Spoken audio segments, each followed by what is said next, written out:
खालिस्तान की आवाज़ या तो भारत में सुनाई देती है या फिर कनाडा में, और जो खालिस्तान है वो असल मुद्दा है भारत का। लेकिन इसकी जंग लड़ी जा रही है कनाडा में, और अभी भारत कनाडा के रिश्तों के बीच जो दुश्मनी हुई है उसकी भी इकलौती वजह है खालिस्तान।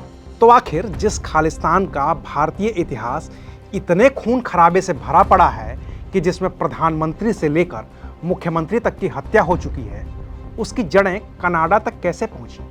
और आखिर अब ऐसा क्या हुआ है कि पूरी दुनिया में कनाडा ही ऐसा मुल्क बन गया है जहां खालिस्तान ने अपना अड्डा जमा लिया है? आज बात करेंगे विस्तार से। नमस्कार, मैं हूं अविनाश और आप देख रहे हैं एबीपी लाइव। वो साल था 1897। तब क्वीन विक्टोरिया की डायमंड जुबली थी। उस डायमंड जुबली समारोह को मनाने के लिए दुनिया भर से लोग वैंकूवर पहुंचे थे। इन्हीं में एक थी अंग्रेजी सेना की 25वीं कैवलरी फ्रंटियर फोर्स, जो हांगकांग रेजिमेंट का हिस्सा हुआ करती थी। इसमें भारतीय सिपाहियों के अलावा चीन और जापान के भी सैनिक शामिल थे। इसी टुकड़ी का हिस्सा थे रिसालदार मेजर केसर सिंह, जो टुकड़ी के साथ कनाडा के वैंकूवर पहुंचे थे। केसर सिंह को ही भारत का पहला ऐसा सिख माना जाता है जो कनाडा पहुंचे थे। इसके बाद साल 1900 के शुरुआती दिनों में मजदूरों और कामगार सिखों का एक जत्था कनाडा के वैंकूवर और ओंटारियो पहुंचा। इनकी संख्या करीब 5000 की थी, जो काम की तलाश में कनाडा पहुंचे थे। इनका कनाडा में बसने का तब कोई इरादा नहीं था।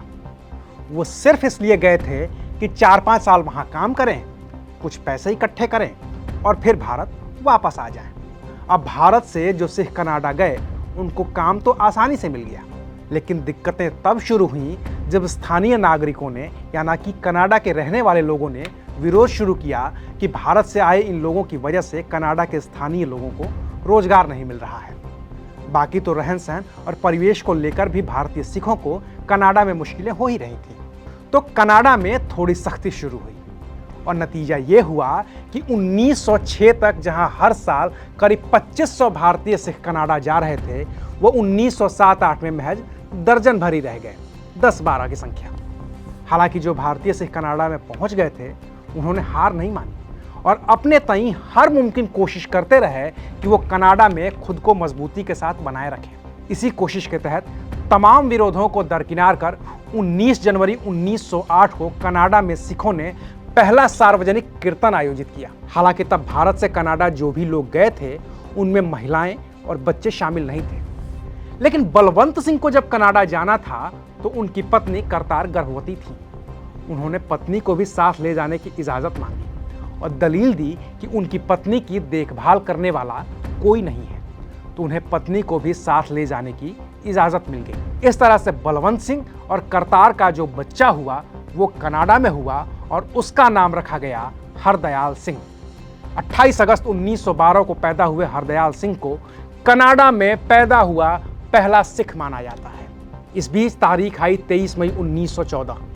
इस दिन कोमागाटा मारू नाम का एक जापानी जहाज कनाडा के वैंकूवर पहुंचा। इसमें 376 भारतीय भी सवार थे। इनमें भी अधिकांश सिख ही थे। इस जहाज को फंड किया था भारतीय उद्योगपति गुरदीत सिंह संधू ने, लेकिन तब कनाडा ने इस जहाज के लोगों को वैंकूवर में उतरने ही नहीं दिया। करीब 2 महीने तक जहाज पर सवार सभी लोग बंधक की स्थिति में बने रहे। 2 महीने बंधक बनाए रखने के बाद कनाडा ने इस जहाज को वापस एशिया भेज दिया।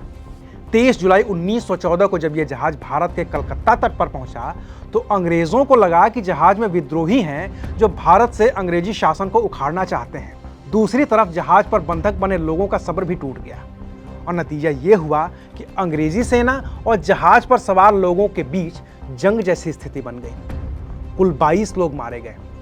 इसी दौरान पहला विश्व युद्ध शुरू हो गया तो दुनिया थम सी गई। विश्व युद्ध खत्म हुआ तो स्थितियां थोड़ी सी बदली। कनाडा ने बच्चों और औरतों को भी बसने की छूट दे दी। सिलसिला चल निकला। फिर दूसरा विश्व युद्ध छिड़ा तो भारत से कनाडा जाने का सिलसिला थोड़ी देर के लिए, कुछ दिनों के लिए थम गया। आखिरकार जब दूसरा विश्व युद्ध भी खत्म हो गया तो स्थितियां पूरी तरह से बदल गईं। इसकी एक वजह तो ये थी कि दूसरे विश्व युद्ध के बाद संयुक्त राष्ट्र संघ बन गया और कनाडा उसका सदस्य। तो कनाडा अब किसी दूसरे देश से आए लोगों पर जुल्म ज्यादती नहीं कर सकता था, क्योंकि संयुक्त राष्ट्र संघ और मानवाधिकार आड़े आ रहे थे। दूसरा ये कि कनाडा को अपनी अर्थव्यवस्था को थोड़ा बड़ा करना था तो उसे सस्ते मजदूर चाहिए थे, जो भारत में हमेशा से मौजूद थे। धीरे धीरे करके कनाडा में सिखों को वोटिंग का भी अधिकार मिल गया और उनके अधिकार भी कमोबेश कनाडा के स्थानीय लोगों की तरह ही हो गए। 1962 आते आते भारत से कनाडा गए सिखों को वो सारे अधिकार मिल गए जो एक आम कनाडाई नागरिक के हुआ करते हैं। और फिर उसके बाद हुआ ये कि सिखों की आबादी के लिहाज से कनाडा भारत के बाद दुनिया का दूसरा सबसे बड़ा मुल्क बन गया। आज की तारीख में कनाडा में करीब 18-19 लाख भारतीय हैं और इनमें भी सिखों की संख्या करीब 8 लाख है, जो कनाडा की कुल आबादी का करीब 2% से भी ज़्यादा है। अब ये तो हुई कहानी सिखों के कनाडा पहुंचने की, लेकिन असल सवाल का जवाब अब भी बाकी है कि आखिर कनाडा में खालिस्तान कैसे पहुंचा। तो इसकी कहानी शुरू होती है 1971 से। 12 अक्टूबर 1971 को अमेरिकी अखबार द न्यूयॉर्क टाइम्स में एक विज्ञापन प्रकाशित हुआ था। इस विज्ञापन में खालिस्तान को एक अलग देश के तौर पर मान्यता देने की बात हुई थी। इस विज्ञापन को प्रकाशित करवाया था जगजीत सिंह चौहान ने, जो अकाली दल की सरकार में डिप्टी स्पीकर और पंजाब जनता पार्टी के लक्ष्मण सिंह गिल के मुख्यमंत्री बनने के दौरान उनका वित्त मंत्री रहा था। 1969 में विधानसभा का चुनाव हारने के बाद वो ब्रिटेन चला गया था और वहीं से वो खालिस्तान आंदोलन के लिए अपना कैंपेन कर रहा था। जब पाकिस्तान के तानाशाह याहिया खान ने देखा कि जगजीत चौहान को भारत के खिलाफ इस्तेमाल किया जा सकता है, तो उसने जगजीत सिंह को पाकिस्तान में ननकाना शाही में बुलाया, जो सिखों की एक पवित्र जगह है।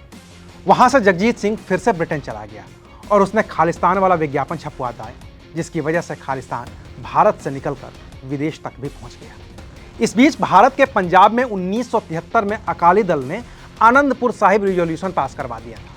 इसका इंदिरा गांधी ने विरोध कर दिया। इसी दौरान 1974 में भारत ने इंदिरा गांधी के नेतृत्व में पोखरण में परमाणु परीक्षण भी कर लिया। इसकी वजह से कनाडा के तत्कालीन प्रधानमंत्री पियरे ट्रूडो भारत और खास तौर से इंदिरा गांधी से नाराज हो गए। दूसरी तरफ आनंदपुर साहिब रिजोल्यूशन के खिलाफ इंदिरा गांधी ने सख्ती की तो अकाली दल और उससे जुड़े लोगों ने कनाडा का रुख किया।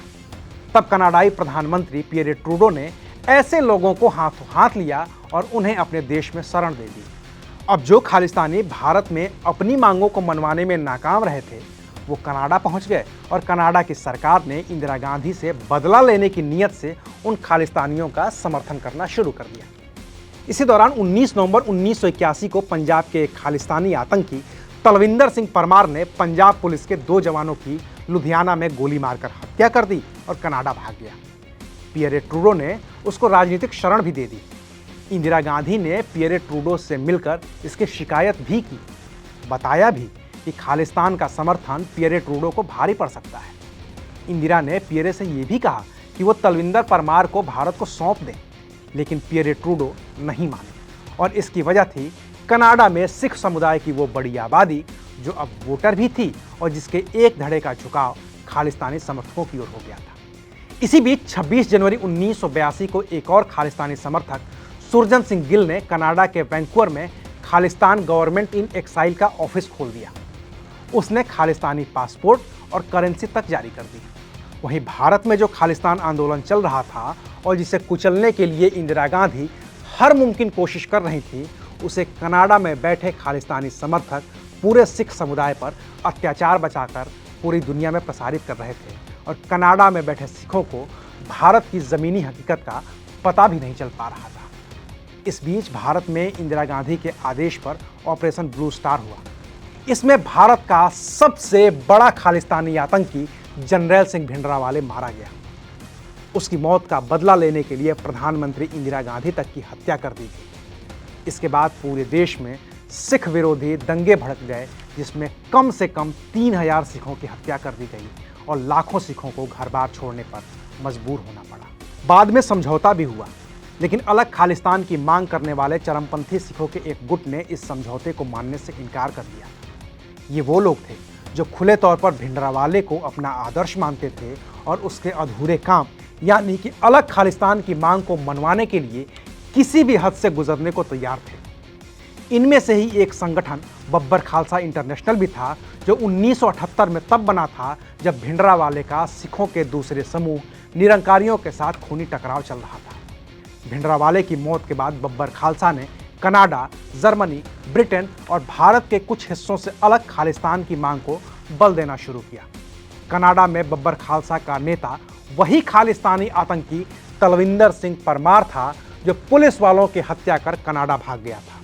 उसने ऐलान किया था कि अब खालिस्तान भारत के हवाई जहाज़ों को निशाना बनाना शुरू करेगा और इस ऐलान के करीब 1 साल बाद खालिस्तानी आतंकियों ने एयर इंडिया के प्लेन कनिष्क को कनाडा में निशाना बनाया। मॉन्ट्रियल, लंदन, दिल्ली, बॉम्बे के लिए चली एयर इंडिया की फ्लाइट संख्या 182 कनिष्क को 23 जून 1985 को आयरलैंड में बम विस्फोट करके उड़ा दिया गया। इसमें सवार कुल 329 लोग मारे गए। इसमें 268 लोग कनाडा के थे, 27 ब्रिटिश थे और 24 भारतीय थे। इसी दिन जापान की राजधानी टोक्यो के नारिता एयरपोर्ट पर भी धमाका हुआ, जो एक लगेज बॉम्ब था और जिसे एयर इंडिया की ही फ्लाइट में रखा जाना था। इस बम धमाके में लगेज लेकर जा रहे 2 लोगों की मौत हो गई थी। इन दोनों ही धमाकों के लिए जिम्मेदार था बब्बर खालसा, जो भारत के अलावा सबसे ज्यादा कनाडा में सक्रिय था। वहीं भिंडरावाले के मारे जाने के बाद पंजाब में खालिस्तान समर्थकों का सबसे बड़ा हमला हुआ था 1995 में। तब पंजाब के मुख्यमंत्री थे बेअंत सिंह, जो कांग्रेस नेता थे। 31 अगस्त 1995 को बब्बर खालसा के आत्मघाती दस्ते ने पंजाब के मुख्यमंत्री की हत्या कर दी। हालांकि ये भी कहा जाता है कि बेअंत सिंह की हत्या खालिस्तान समर्थक दूसरे गुट खालिस्तान कमांडो फोर्स ने की थी। लेकिन इस हत्या के बाद पंजाब में धीरे धीरे खालिस्तान समर्थकों की संख्या में कमी आने लगी। पुलिस की सख्ती भी इसमें अहम थी और वक्त के साथ साथ इस मुद्दे पर धूल जमती गई, जिसने 1981 से 1995 के बीच 21,000 से भी ज़्यादा लोगों की जान ले ली थी, जिसमें देश के प्रधानमंत्री से लेकर पंजाब के मुख्यमंत्री तक शामिल थे। लेकिन कनाडा में इस मुद्दे पर कभी धूल नहीं जम पाई और इसकी वजह है कनाडा की चुनावी राजनीति, जिसमें सिख अब अहम भूमिका में है। अब कनाडा में हर वैशाखी पर करीब 1 लाख पगड़ीधारी सिख एक जगह इकट्ठा होते हैं, तो कनाडा के नेता उनके खिलाफ इसलिए नहीं बोलते हैं कि वो उनके संभावित वोटर हैं। लिहाजा सिखों में भी कुछ चुनिंदा खालिस्तानी समर्थकों के हौसले और ज़्यादा बुलंद हो जाते हैं और जिसका नतीजा ये होता है कि कनाडा में खुलकर कभी खालिस्तान का विरोध हो नहीं पाता है। वहीं 1980 के दशक में भारत में खालिस्तान विरोधी सख्ती के दौरान जो लोग भागकर कनाडा गए और जिन्हें पियरे ट्रूडो का साथ मिला, वो अब भी उन पुरानी कहानियों को सुनाकर कनाडा के सिखों को भड़काते रहते हैं और कुछ हैं जो उन बातों से भड़क जाते हैं। नतीजा ये है कि जो खालिस्तान सिर्फ और सिर्फ भारत का मुद्दा था, वो भारत में ख़त्म हो गया है और अब कनाडा में बैठे कुछ खालिस्तानी आतंकी उस मुद्दे को भड़काकर कनाडा की राजनीति में दखल देते रहते हैं। यही वजह है कि जब साल 2002 में कनाडा के टोरंटो में सांस सवेरा मैगजीन में इंदिरा गांधी की हत्या हुए फोटो छापी गई और लिखा गया कि पापियों की हत्या करने वाले शहीदों को नमन, तो उस वक्त कनाडा सरकार ने कोई आपत्ति तो नहीं जताई, उल्टे उस पत्रिका को सरकारी विज्ञापन देना शुरू कर दिया। फिर 2007 में कनाडा के सरे में वैशाखी के दिन परेड निकली, तो उसमें कनाडा के तत्कालीन प्रधानमंत्री स्टीफन हार्पर के प्रतिनिधि और विपक्षी पार्टी के प्रतिनिधि भी मौजूद थे। लेकिन इसी रैली में एयर इंडिया के प्लेन कनिष्क में बम धमाके कर 329 लोगों की हत्या करने वाले तलविंदर सिंह परमार की मालाओं से लदी तस्वीरों को लहराने पर किसी ने कोई आपत्ति नहीं जताई, बल्कि ये सभी बड़े बड़े नेता इसी तलविंदर सिंह परमार के बेटे के साथ मंच शेयर कर रहे थे। यही वजह है कि जब जस्टिन ट्रूडो कनाडा के प्रधानमंत्री बनते हैं तो कहते हैं कि उनकी कैबिनेट में भारत की सरकार के कैबिनेट से ज़्यादा सिख मंत्री हैं।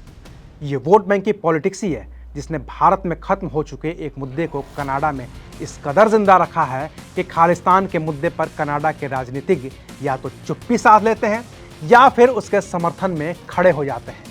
और नतीजा ये है कि अब कनाडा भारत से भी बड़ा खालिस्तानियों का अड्डा बन गया है और जिसकी वजह से जस्टिन ट्रूडो ने भारत के साथ अपने रिश्ते इस कदर खराब कर लिए हैं कि उन्हें सुधारने में ट्रूडो के उत्तराधिकारियों को खासी मशक्कत करनी होगी। अभी के लिए शुक्रिया। आप देख रहे थे एबीपी लाइव।